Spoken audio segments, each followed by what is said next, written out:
எப்படி சொல்லட்டுங்க, நாங்கள் எந்த அளவுக்கு உடஞ்சிருக்கோமோ அந்த அளவுக்கு அவரும் உடஞ்ச மாதிரி தான் எங்களுக்கு தெரியுது. ஏன்னா பார்த்ததுக்கும் அதுக்கும் வித்தியாசம் நிறையா இருந்தார். அவரு அவரும் அழுதாரு, நாங்களும் அழுதோம். யாருக்கு யார் சமாதானம் சொல்கிறதுன்னு தெரியல.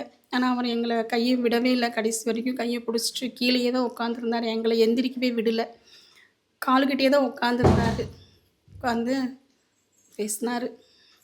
ரொம்ப ஃபீல் பண்ணாரு. அவருக்கும் என்ன சொல்லணும்னு தெரியல. எங்களுக்கும் என்ன சொல்கிறதுன்னு தெரியல. அழுதாங்க. அவரும் அழுதாங்க. நாங்களும் அழுதோம். அழுதுட்டு, "எதுவா இருந்தாலும் என்கிட்ட சொல்லுங்கம்மா. உங்க கூடயே நான் எப்பவுமே இருப்பேன்." அப்படின்னு சொன்னாரு. சந்திப்பு எவ்வளோ நேரம் இருந்ததும்மா? நீங்க ஏதாவது விஷயங்கள அவர்ட்ட பேசுனீங்களா? பகிர்ந்துக்கிட்டீங்களா? அதெல்லாம் பேசலைங்க. அவங்கவங்க பேசுகிற டைமை பொறுத்து. போனவங்க ஒரு ஃபஸ்ட்டு போனவங்கலாம் 1/2 அன் ஹவர் அப்படி இருந்தாங்க. நாங்க போயிட்டு குழந்தைக்கு உடம்பு சரியில்லைங்கிறனால தான் நாங்க வந்து எங்களுக்கு முன்னாடியே கேட்டு நாங்க உள்ளார போயிட்டோம்.